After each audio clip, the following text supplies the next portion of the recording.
समझ लीजिए, अब धमकियों का द्वार शुरू हो चुका है। यूं से दूर रहने की चेतावनी दी जाएगी और इस बार सब कुछ बदलेगा। क्यों? क्योंकि अब कहानी में आ चुकी है एक ऐसी लड़की जो न सिर्फ अपनी माँ जैसी है, बल्कि उससे कई गुना ज्यादा तेज, समझदार और निडर है। जी हाँ दोस्तों, हम बात कर रहे हैं प्रीत की, परी की बेटी, जो अब किसी से डरने वाली नहीं है।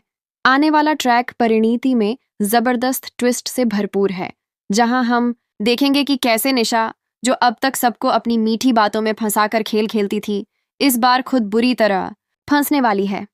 क्योंकि इस बार निशा को सामने मिलेगा एक नया चेहरा, एक नई ताकत, और वो है प्रीत। प्रीत कोई मामूली लड़की नहीं है। उसने अपनी माँ परी के जीवन की हर लड़ाई, हर तकलीफ और हर बेइज्जती को बहुत करीब से देखा है। वो जानती है कि उसकी माँ ने कैसे चुपचाप सब कुछ सहा और अंत में अकेलेपन का शिकार हो गई। लेकिन प्रीत ने यह ठान लिया है कि वो अपनी माँ की तरह नहीं बनेगी। वो ना तो चुप रहेगी, ना ही पीछे हटेगी। और तभी जब आदित्य की जिंदगी में दोबारा प्यार की शुरुआत होती है, इस बार प्रीत के साथ, तो निशा को यह बिल्कुल भी हजम नहीं होता।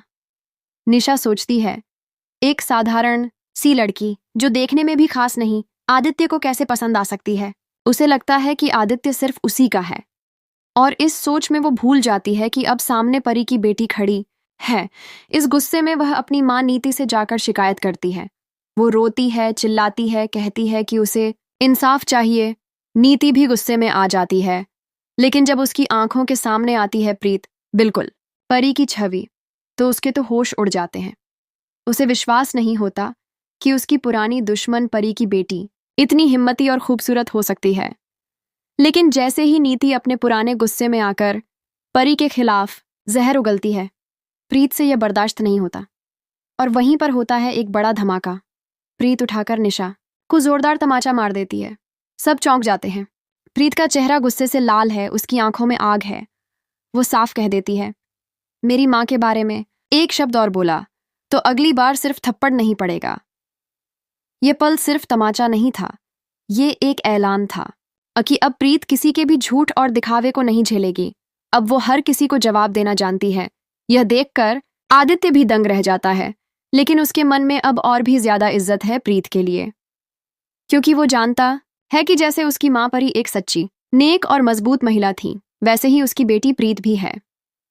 और दिलचस्प बात यह है कि आदित्य भी परी को बहुत पसंद करता था। वो अब भी उसकी यादों में जिंदा है, और शायद इसलिए प्रीत की मौजूदगी उसे सुकून देती है। प्रीत ने अपने चारों ओर ऐसा माहौल बना रखा है कि जैसे उसकी माँ अभी भी उसके साथ है, उसकी सोच में, उसकी हिम्मत में और उसके फैसलों में। अब सवाल ये है, क्या निशा हार मानेगी? क्या नीति अब अपनी चालों से बाज आएगी, या एक और बड़ी साजिश रचेगी जिससे प्रीत को नीचा दिखाया जा सके? और सबसे बड़ा सवाल, क्या इस बार सच में जीत होगी परी की बेटी प्रीत की? तो दोस्तों, अब आप ही बताइए, क्या आप भी उतने ही एक्साइटेड हैं जितना हम इस जबरदस्त ट्विस्ट को देखने के लिए? क्या आप चाहते हैं कि इस बार सच की जीत हो और चालाकी की हार?